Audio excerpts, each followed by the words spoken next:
Does anyone who lived around Seattle in the 90s remember Dr. Volkov's children's laboratory? I don't remember the specific town. My mom and I moved around a lot, but I definitely remember Dr. Volkov.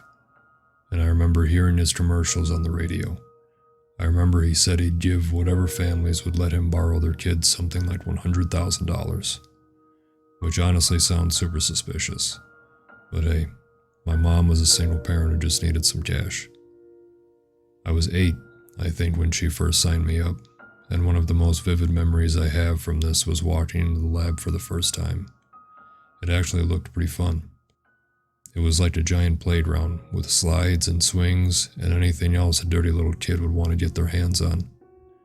There were 3 other kids there, and we played hide and seek together while our parents chatted and signed some papers. Then Dr. Volkov came in. He had a very strong accent which I couldn't place at the time, but I now recognize as Russian. Hello, families. I thank you for giving up your free time to take part in my studies. I assure you, if I am successful with these experiments, we will make history, he said, and the parents gave a polite applause.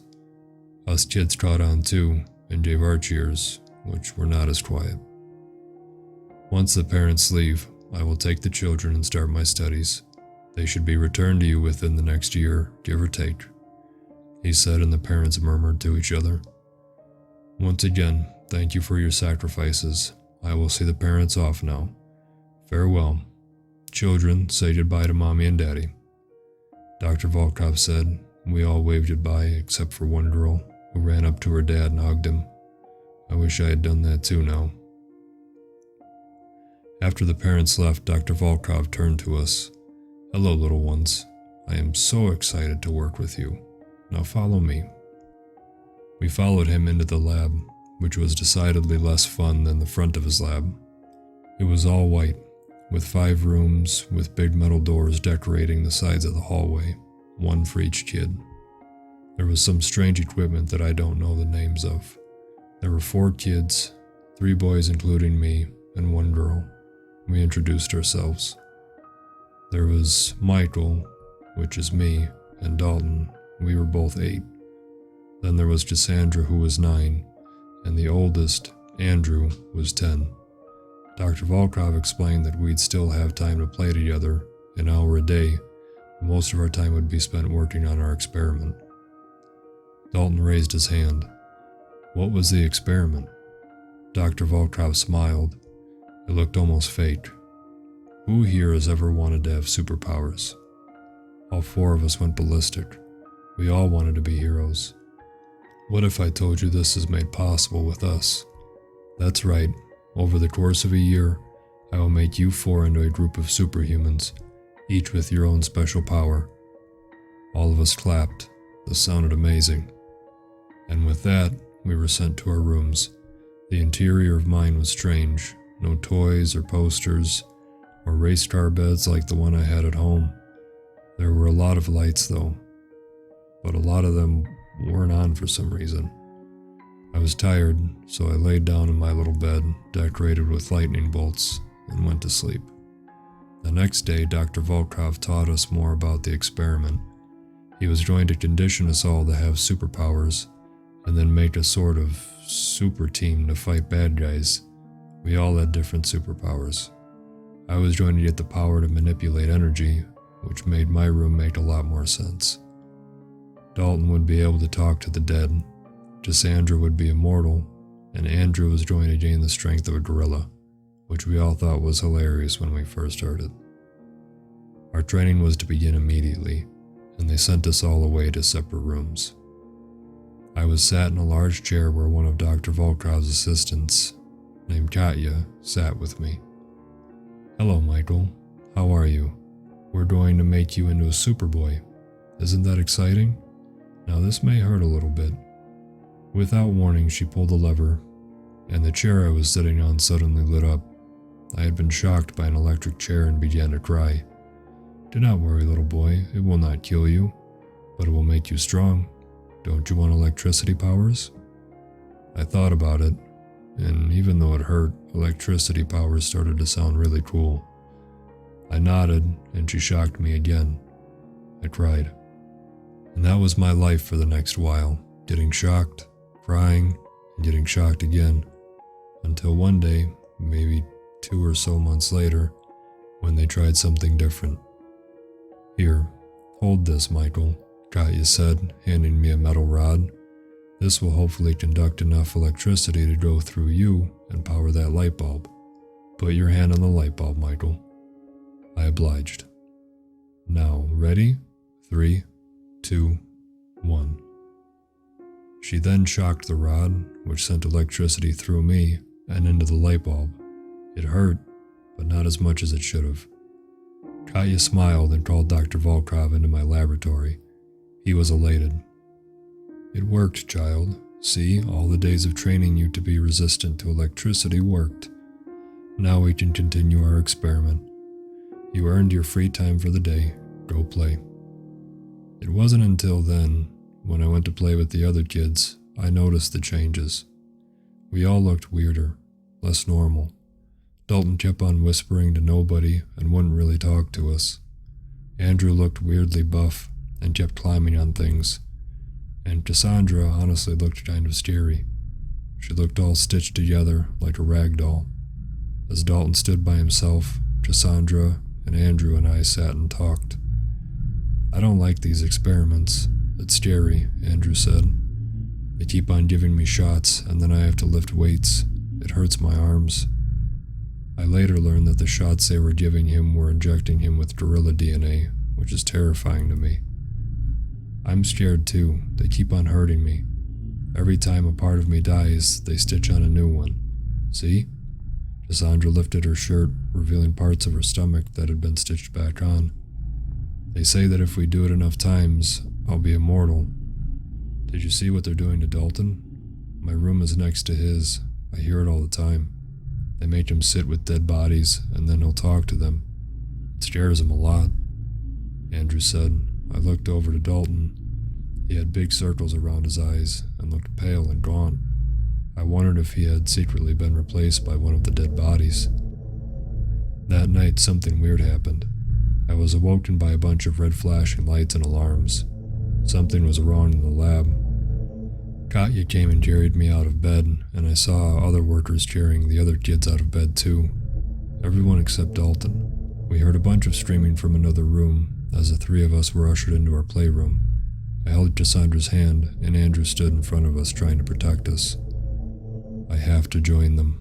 I have to join them," they told me. We heard him yell as Dr. Volkov's voice desperately tried to calm him down. Screams, and then silence. For a long time. We slept on the stuffed animals in the playroom that night. We never saw Dalton after that, and his door was boarded up. At the time, I just assumed his mom took him home, but they didn't give us much time to look for him, because all of us had more experiments the same day. "Michael, do you remember when you did a great job at the experiment and you made the light bulb light up? Well, that was a practice round. Next month, we're going to do the real deal. We're going to put metal plates in your hands to make it so that you can conduct energy even without holding the metal rod. Doesn't that sound great?" Katya said. I squirmed in my seat. Yeah, I lied, and we did more training. I will say, the shocks hurt so much less than the first time. It was getting easier. As time went on, things got even more weird. Cassandra and I's rooms were right next to each other, so we could see each other a lot. She kept on getting more and more stitched up. One time while we were playing in the playroom, we noticed Andrew wasn't there, which worried us. I heard Dr. Volkov and Andrew's worker, Alexei, talking. They said that he's acting strange, like a monkey. He's climbing everywhere and attacks them if they get too close. He doesn't even talk anymore, Cassandra said, adjusting a stitched piece of skin on her face. "Oh, how's your experiment going?" I asked. "Not very good. They say I'm making progress and that the stuff they're giving me in the shots is working. They say it's a chemical that makes people's endurance better. I think that's the word they used. But they still have to stitch me up sometimes. I don't know if it's really working though. All they've been doing is hitting me with things and cutting me with things, not even actually killing me." she said. I looked at her arm. To my surprise, it had been completely sewn back on. That sucks. Mine's not going too good either. I don't even have electric powers yet. I thought I would, I said.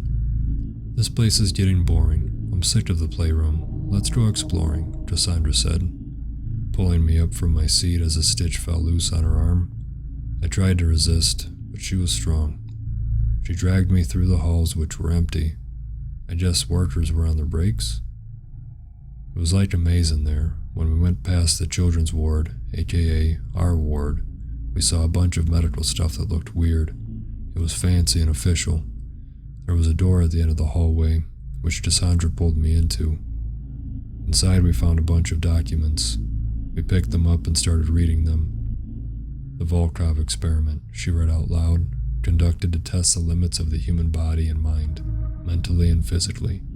Subjects, Dalton McDermott, Michael Porter, Cassandra Colombo, and Andrew Scott. That's us. Keep reading, I insisted. Subjects will be repeatedly tortured under the ruse of being trained for greatness. They will be injected with placebo shots, beaten, electrocuted, forced to endure heavy physical activities, and locked in rooms with dead bodies.